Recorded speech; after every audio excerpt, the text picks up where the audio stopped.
Another Yup, I Got You podcast hosted by Tom Baldwin today. Hey, today's podcast is something I've been working on and I'm starting to get a handle on it, and I want to share it with you because it's another powerful tool that we can add to our toolbox of tools as we're building this best reality. Those tools like creating really good mind soil, cultivating it, nullifying negative agreements, getting to a place of peace, taking action, all those great tools. We're going to add another one today. But first, this lovely music. Oops, there we go. It is Sunday, almost afternoon, and Tom is enjoying some ouzo. It is anise flavored liqueur that is really good for your digestive system, and I happen to really like the taste of it. So we're partaking a little bit of that this afternoon. As always, hey, thank you for listening. I so appreciate you. Those of you that listen, you are changing the world. As you change yourself, as you're becoming a better person, as you're dealing with your issues, as you're facing the hard things, you are impacting those around you, and that is impacting the world. You are, instead of bringing fear and anxiety, bringing peace to situations. You are the calm in the storm. You are the peace in a moment of turmoil. You are the balm to a hurting wound. You are amazing. Thank you for what you do. And as always, if no one's told you, good job. That work is hard. That inside work is hard, and good job. Yeah, we are ramping up here. I think I'm actually going to try to begin with the encouragement of some friends of writing a field guide, a book thing.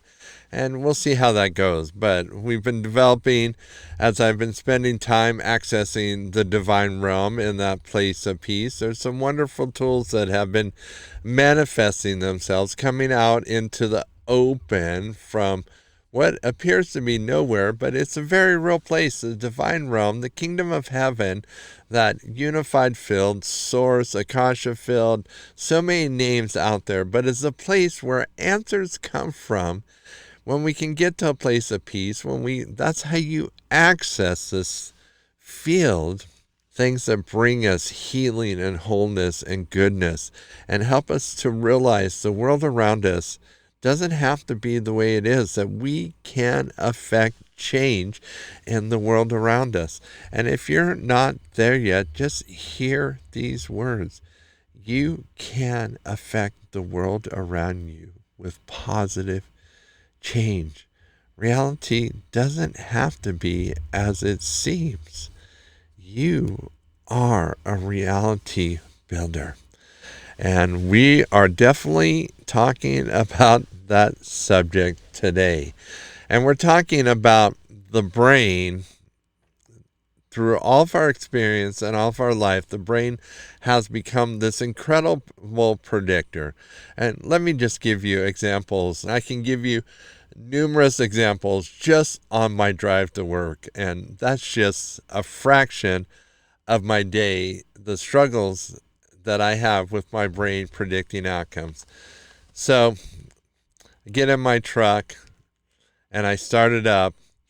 And the first thing my brain says, you just woke up your neighborhood because your truck is so loud.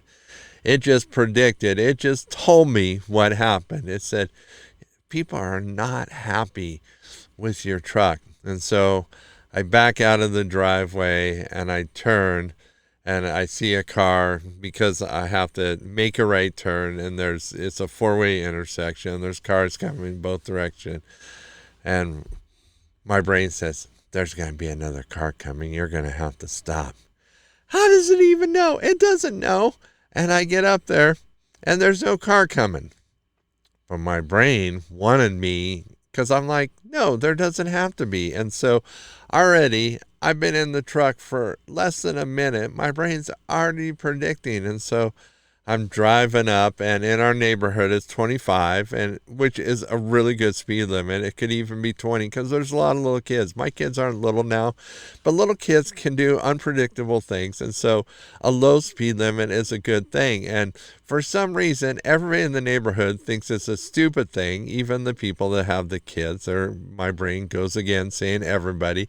I don't think that it's everybody, because I think there are people that actually care about their kids and want the speed limit to be obeyed. But my brain is like, oh, there's going to be someone come up behind you and tailgate you for driving the speed limit, for crying out loud. Less than 2 minutes, and my brain's already making predictions. And I get up and I'm approaching the stop sign to turn onto a busy street, and my brain's like, oh, there's going to be a lot of traffic here. You're probably going to have... Shut the fuck up.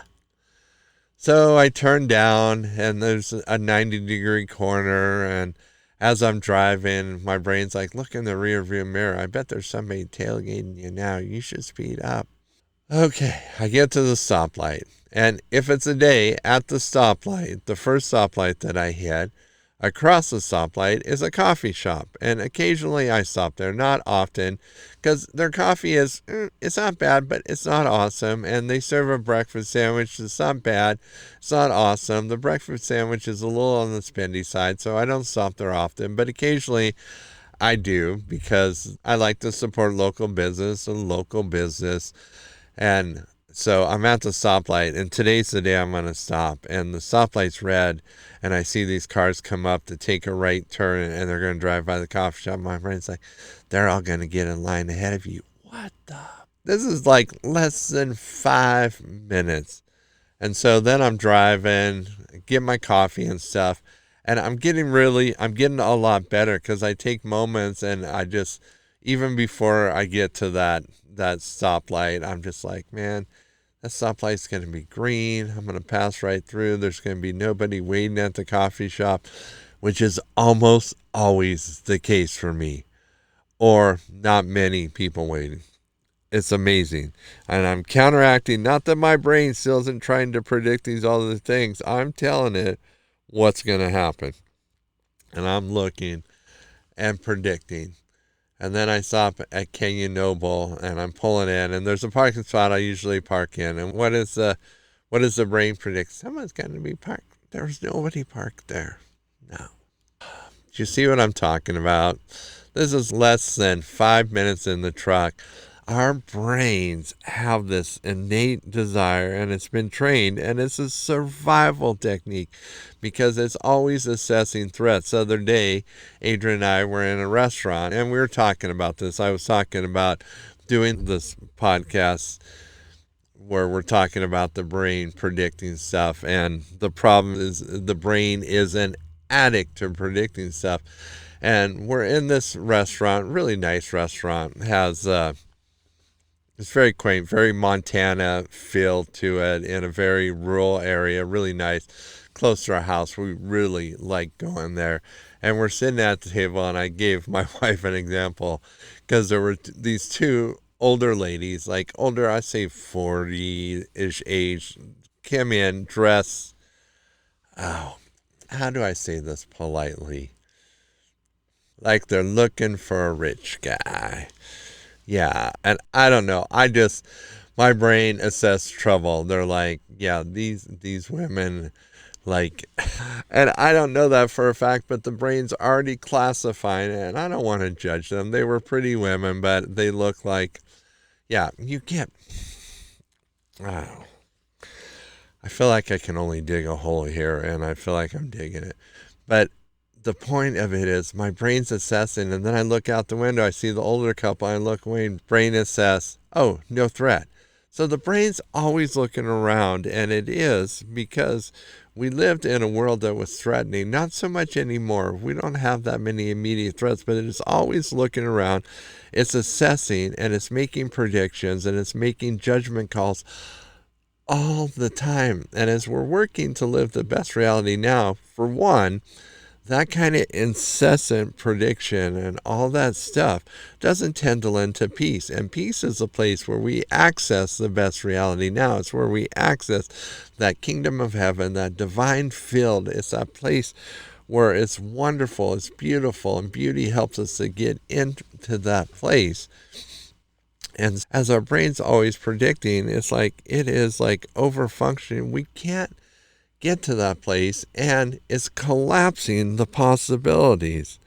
It's like it's already made judgment calls. It's already collapsed in reality. And so as we're going for our best reality now, we kind of have this opponent, in a sense, in ourselves, of our brain always wanting to collapse realities, and it tends to be a little on the negative side because it wants to protect us, because it's looking at things as potential threats or potential harm, and so causes us to take actions out of fear, out of defensiveness, which don't always play well, and they don't always lead to growth and harmony and unity. And so the problem is we want to collapse different reality, the best reality now, where things are amazing. As I'm driving to the coffee shop, people have been served and satisfied,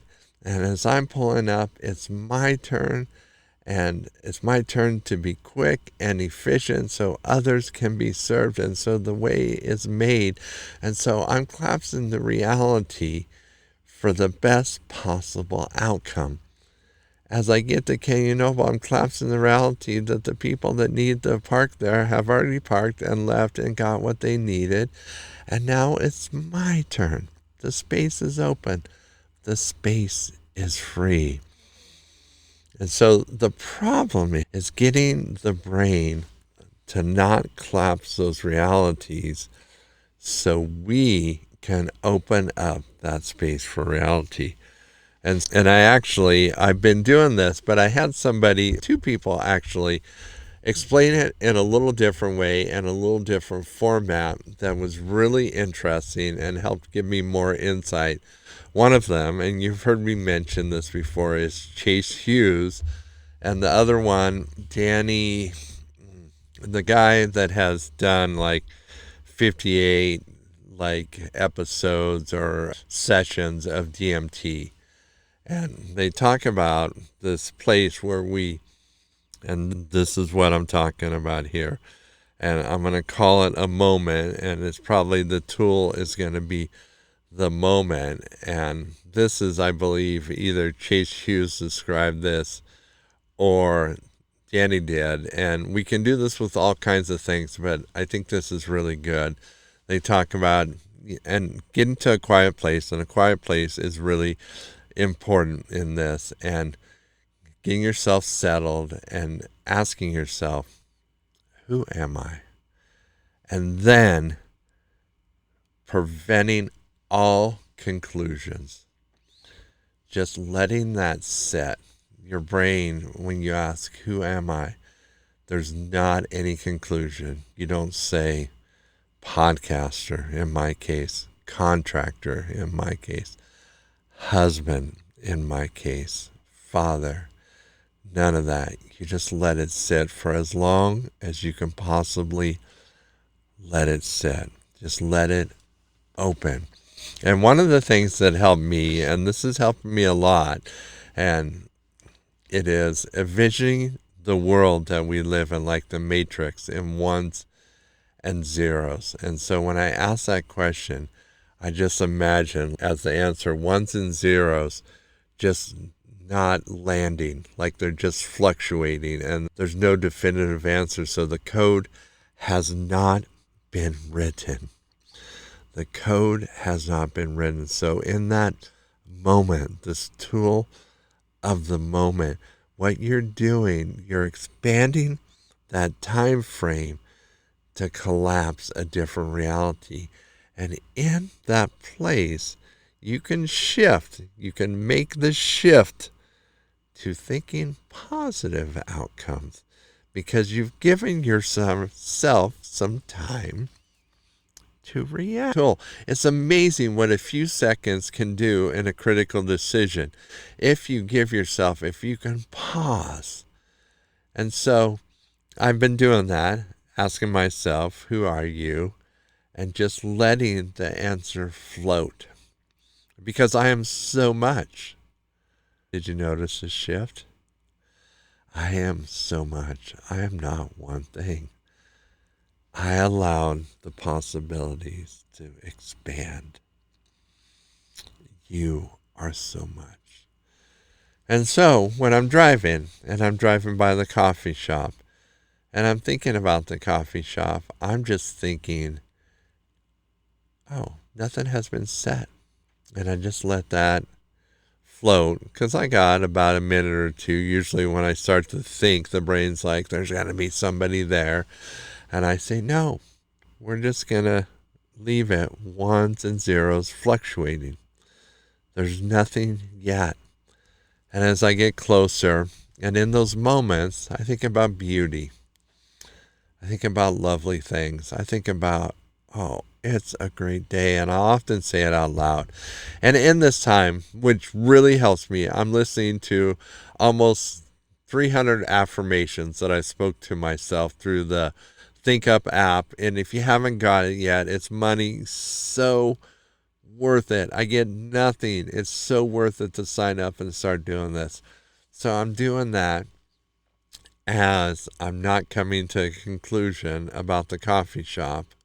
And as I get closer, I get up to the stoplight. I'm like, I'm just going to pull in and get an I do.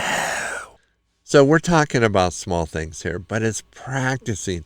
The more we can expand that time before we come to that outcome, to that prediction, because our tendency is, and it's not it's not a great thing for us, but it's an understandable thing because it's the way we've been trained. And I've said this time and time again, it has helped us survive up to this point.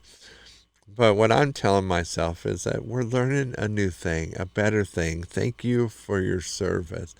But I'm working on this better thing. And you served me well. It's time for you to retire. Oh, that moment. And as those moments expand, it's like you realize what shifts in you is so much more, that your attitude rises. Because your brain, instead of that tape that's always going, and it's even more than a tape, it's an analytical predictor of outcomes, and you just all of a sudden hit pause. And so all of a sudden, all that paused. When there's no noise, it's much easier to get to a place of peace. Just hitting that pause. And it goes back to the last podcast where we talked about taking action and to stop and get to that place of peace. As that predictor is going on, you're just like, you're pausing the predictor, but at the same time, you're watching the ones and zeros, and you're shifting your mindset to beauty and beautiful things and positive outcomes. You're shifting to healthy, whole outcomes, like the ones that bring health, the outcomes that bring health. And then you get there and you're like, I grabbed this outcome, and you're going to be shocked at how often that takes place. And then you're going to be shocked because you're like, Tom is right. Reality really is fluid. What the fuck? Sorry. My wife doesn't necessarily like when I cuss, but I think there's just sometimes, as there are so many crazy things being revealed in our world right now, and everybody is just, I feel like nobody's paying attention. And when we talk about reality being fluid, and when we realize up to this point, we pretty much followed somebody else's script, and we wrote their reality for our lives, there ought to be a moment where you're just like, what the hell? But let's turn it into a moment of gratitude. I get to write my own reality. Okay, we're starting small. We're doing small things. We're doing coffee shop. We're doing drive to work. We're doing moments in the chair thinking about things. But little things become big things. Let me look at my cheat sheet here. So, the takeaway here is you need practice. No, let's make it a little more defined here. When you push pause on that predictor and you let the ones and zeros and there's no outcome, and you pause in that moment and there's no outcome, the takeaway is that you have a chance to make the best reality now.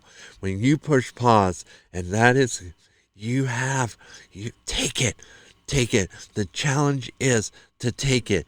You're thinking about beautiful things, and the ones and zeros are fluctuating, and there's no definitive reality has not collapsed yet.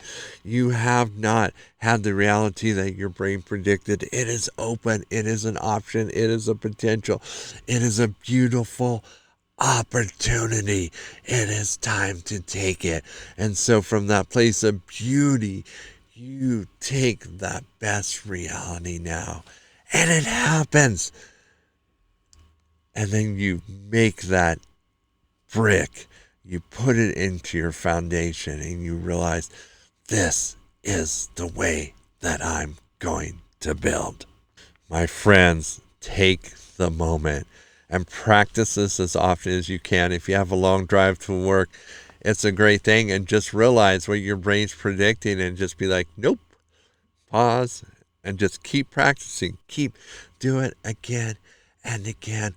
This is how you become a code breaker. This is how you rewrite the code. And let me just tell you, when you start to do this, you're going to have some Truman Show-esque experiences. You're like, what? I'll leave it at that. Hey, my friends, I love you. I appreciate you. I'm going to get on with my day, but I got you. I do. I got you.